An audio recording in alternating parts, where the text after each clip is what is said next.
Assalamualaikum Assalamualaikum warahmatullahi warahmatullahi wabarakatuh, wabarakatuh teman-teman semua. teman-teman. Waalaikumsalam warahmatullahi Waalaikumsalam wabarakatuh. warahmatullahi wabarakatuh.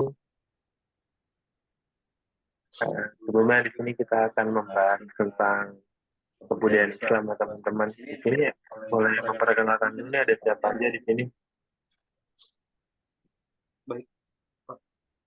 Perkenalkan, nama saya Muhammad Agung Nugroho. Saya dari Teknik Elektro. Baik Pak, Perkenalkan, perkenalkan nama saya Ramdhani. Saya dari Teknik Elektro. Oke, ini ada Mas Dani dan Mas Agung ya.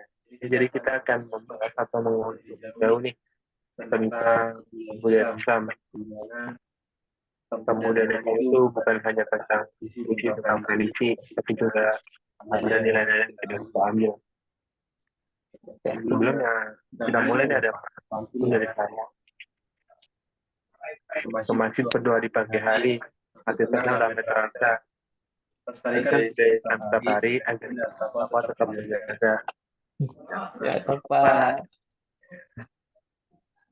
Jadi saya ingin bertanya-tanya nih kepada kedua Mas. Ini ada Mas Agung dan Mas Ramdhani tentang kebudayaan Islam. Yang pertama nih saya ingin bertanya masalah kebudayaan Islam nih. Dari pandangan Mas Agung sendiri, apa sih tentang pandangan tentang kebudayaan Islam ini? Oke, baik, Pak. Kalau Mas Agung, Saya jelaskan sedikit tentang kebudayaan Islam. Kebudayaan Islam adalah suatu sistem nilai, norma, dan praktik yang berkembang di kalangan masyarakat Muslim, yang berakar dari ajaran Islam dan dipengaruhi oleh konteks sosial, budaya, dan sejarah tempat. Budaya Islam memiliki peranan yang sangat penting dalam konteks sejarah dan sosial, baik di dunia Muslim maupun secara global. Baik, itu aja sih yang saya sampaikan menurut. baik Mas Agung, terima kasih atas tanggapannya. Jadi kebudayaan Islam ini berarti mempunyai peranan penting ya buat global, secara global di dunia dan juga di Halang kita. Oke, Oke, selanjutnya dari Ramdhani, di dalam kebudayaan Islam itu kalau tidak salah ada dua konteks yang Ramdhani. Ya, baik Pak. Saya akan menjelaskan sedikit kebudayaan Islam itu yang saya ketahui itu ada dua konteks, yaitu konteks sejarah dan konteks sosial. Ya benar. Ya, sebelumnya boleh dijelaskan dulu Mas Dani. Pasti perbedaan dua konteks itu. Yang kita yang ini juga tidak bingung. Iya Pak, baik. Untuk konteks sejarahnya itu biasanya meliputi warisan peradaban. Kebudayaan Islam telah menjadi salah satu pilar keberadaban dunia yang berpengaruh besar, terutama pada masa kemasan Islam pada periode ini. Kota-kota seperti Baghdad dan Cordoba menjadi pusat pengetahuan seni dan inovasi. Yang kedua itu hanya memperkaya kebudayaan lokal, tetapi juga membentuk identitas baru yang menggabungkan unsur-unsur Islam dengan tradisi setempat. Untuk konteks sosialnya itu pembentukan identitas. Pembentukan identitas kebudayaan Islam membantu individu dan komunitas memahami identitas mereka sebagai umat Muslim dengan mempelajari sejarah dan nilai-nilai kebudayaan Islam. Yang kedua itu biasanya nilai moral dan etika. Ajaran Islam mengajarkan nilai-nilai seperti keadilan dan kasih sayang. Yang ketiga itu dialog antar budaya. Kebudayaan Islam mendorong dialog antar budaya yang penting untuk menciptakan saling pengertian dan toleransi di antara berbagai kelompok. Mungkin itu saja, Pak. Jadi ada perbedaannya ya dari dua konteks itu ya Mas Dani. Iya betul Pak. Kan pasti dari budaya Islam itu memiliki perkembangan ya. Mungkin dari Mas Agung bisa menjelaskan pandangannya gitu, perkembangan dari yang awal hingga sekarang itu seperti apa tentang kebudayaan Islam. Oke, langsung aja. Yang pertama itu ada periode klasik dari tahun 650 Masehi sampai 1258 Masehi. Dimulai setelah wafatnya Nabi Muhammad, Islam menyebar cepat ke berbagai wilayah, termasuk Afrika Utara dan Spanyol. Pada periode ini, pusat-pusat ilmu pengetahuan seperti Baitul Hikmah di Baghdad berdiri, menghasilkan banyak ilmuwan besar seperti Al-Khawarizmi dan Ibnu Sina. Kemajuan budayanya, perkembangan ilmu pengetahuan, seni, dan arsitektur mencapai puncaknya. Masjid-masjid dibangun dan karya-karya sastra serta filosofi berkembang pesat. Fase disintegrasinya mulai abad ke-11, kekuasaan khalifah menurun. Runtuhnya Baghdad oleh Hulagu Khan pada tahun 1258 menandai kemunduran yang signifikan dalam peradaban Islam. Periode kedua, pertengahan tahun 1250 Masehi, 1800 Masehi sampai 1800 Masehi. Munculnya 3 kerajaan besar Utsmaniyah di Turki, Safawi di Persia, dan Mughal di India, menandai kebangkitan kembali kebudayaan Islam. Arsitektur dan seni berkembang pesat, meskipun secara keseluruhan peradaban Islam tidak seaktif sebelumnya. Masa kemundurannya, umat Islam mengalami kemunduran politik dan sosial, perpecahan antara Sunni dan Syiah seperti nyata, serta munculnya kerajaan-kerajaan kecil yang mengurangi kesatuan umat Islam. Mungkin yang ketiga saya bisa menambahkan, Mas Agung, dari periode 1800 sampai sekarang ya, yang itu meliputi respon terhadap modernitas Islam, mulai mencari penyebab kemunduran dan berusaha meningkatkan kualitas pendidikan serta kekuatan sosial. Ini termasuk upaya untuk modernisasi pemikiran Islam dengan mengadopsi elemen-elemen budaya Barat. Yang kedua itu meliputi globalisasi kebudayaan. Interaksi global kebudayaan Islam terus beradaptasi perkembangan dunia modern, menjalin interaksi dengan berbagai budaya lain. Ini terlihat dalam bidang seni, pendidikan, dan ekonomi yang semakin global. Secara keseluruhan, kebudayaan Islam sudah mulai perjalanan panjang yang mencerminkan dinamika sejarah umat manusia. Periode membawa perubahan yang signifikan dalam cara umat Islam berinteraksi dengan dunia di sekitar mereka dan membentuk identitas mereka sebagai bagian dari peradaban global. Mungkin itu aja, Pak. Jadi di perkembangan itu ada 3 periode ya. Di masing-masing periode ada fase-fasenya, fase kemajuan dan fase kemunduran ya. Iya, betul. Dalam Ya, betul, Pak. tahun tersebut Oke, selanjutnya mungkin kemajuan saya mau nanya tentang di dalam kebudayaan Islam itu kan mempunyai tradisi unik ya. Termasuk Idul Fitri kan termasuk tradisi yang unik, di negara lain juga nggak ada. Mungkin dari Mas Dhani, apa aja sih yang dilakukan di tradisi masyarakat Idul Fitri ini? Ya, di tradisi ini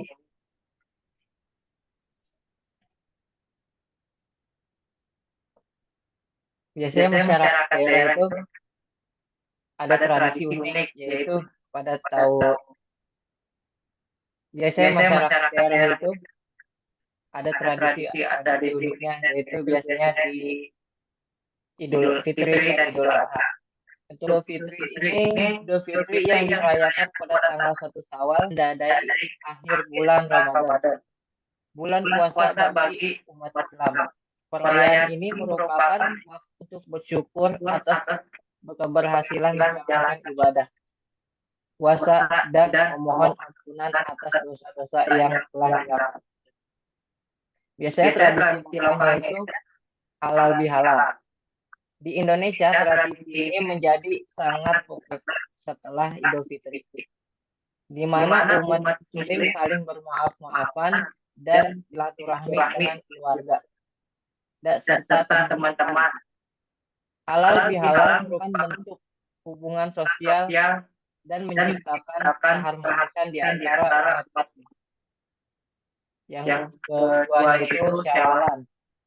Syawalan ini biasanya di daerah seperti Jawa, masyarakat merayakan Syawalan dengan membuat ketupat dan mengadakan acara membuat ketupat berbagai simbol saling memaafkan. Mungkin untuk yang Idul Adha-nya itu Mas Agung bisa menambahkan. Oke, baik. Boleh Mas Agung kita lanjutkan. Yang Idul Adha biasanya dirayakan pada tanggal 10 Zulhijjah dan bertepatan dengan pelaksanaan ibadah haji. Perayaan ini memperingati pengorbanan Nabi Ibrahim yang siap mengorbankan putranya Ismail sebagai bentuk ketaatan kepada Allah Subhanahu wa Ta'ala. Baik, kalau buat tradisi lokalnya sih biasanya di sini tuh penyembelihan hewan kurban. Tradisi ini penyembelihan kurban biasanya dari sapi, kambing, dan domba dilakukan sebagai bentuk rasa syukur dan berbagi rezeki kepada yang membutuhkan.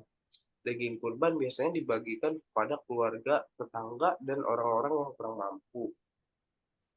Yang kedua ada grebek. Di Jawa tradisi grebek diadakan untuk menyambut Idul Adha dengan mengarak gunungan hasil bumi. Acara ini melibatkan masyarakat dalam ritual berbagi rezeki. Baik, dari saya itu sih. Ya. Lalu seperti yang tadi di awal saya bilang, kalau di budaya Islam itu tidak hanya, maksudnya berisi tentang ada nilai-nilainya, maksudnya yang bisa kita wariskan. Kira-kira dari Mas Agung sendiri itu bisa menjelaskan nilai-nilai apa yang mungkin bisa kita wariskan gitu. Baik, buat generasi muda kita, pertama, generasi muda adalah penerus tradisi dan nilai-nilai Islam. Mereka memiliki tanggung jawab untuk mempelajari dan meneruskan ajaran Islam yang telah diwariskan oleh generasi sebelumnya. Mereka dapat menjaga melestarikan kebudayaan Islam agar tetap relevan di tengah perubahan zaman.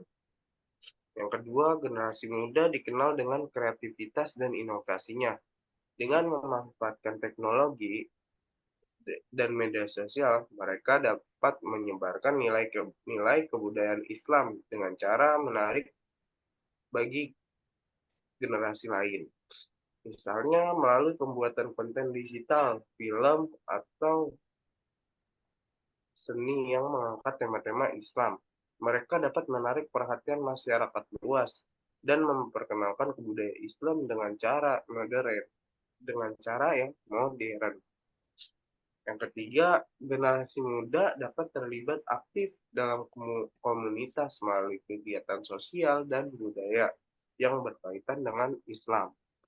Dengan berpartisipasi dalam festival seni budaya Islam, seminar, atau workshop, mereka tidak hanya belajar, tetapi juga berkontribusi dalam pelestarian kebudayaan. Kegiatan ini juga menjadi sarana untuk membangun jaringan dan kolaborasi antar generasi. Yang keempat, pemahaman tentang modern. Di era globalisasi, generasi muda diharapkan pada tantangan baru seperti pengaruh budaya asing dan perubahan sosial. Oleh karena itu, mereka perlu memiliki pemahaman yang kuat tentang ajaran Islam agar dapat menghadapi tantangan tersebut dengan bijak. Dengan pengetahuan yang baik, mereka dapat menghindari pengaruh negatif dan tetap berpegang pada nilai-nilai agama. Yang kelima, generasi muda memiliki potensi untuk menjadi agen perubahan sosial dalam masyarakat.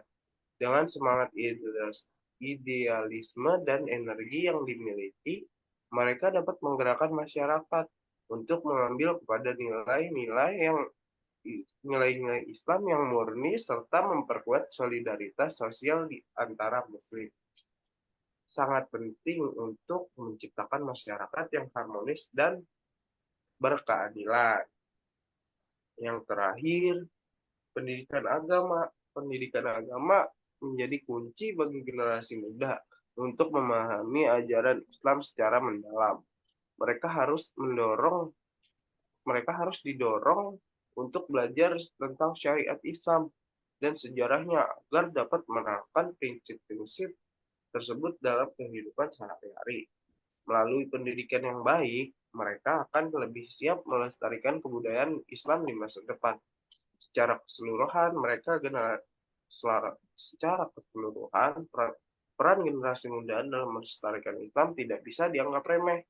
Mereka adalah harapan untuk masa depan kebudayaan Islam yang lebih baik, kreatif, dan relevan dengan perkembangan zaman.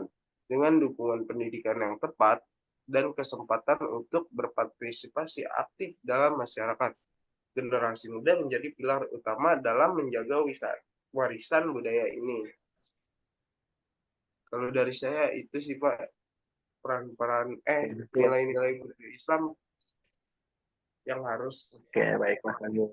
diwariskan. Ya, mudah-mudahan nilai-nilai yang baru saja disebutkan oleh Mas Agung bisa diteruskan ya oleh generasi seterusnya, generasi selanjutnya. Iya, Oke. betul Pak. Ya, Kita betul. dari penghujung acara nih. Nah, sebelumnya saya mengucapkan terima kasih untuk Mas Agung dan Mas Ramdhani yang sudah mau menjelaskan tentang masalah kebudayaan Islam ini. Dan mudah-mudahan apa yang disampaikan bisa bermanfaat untuk yang menonton. Amin. Ya, terima kasih Mas Agung dan Mas Dhani. Saya tutup. Assalamualaikum warahmatullahi wabarakatuh. Waalaikumsalam Waalaikumsalam warahmatullahi warahmatullahi wabarakatuh.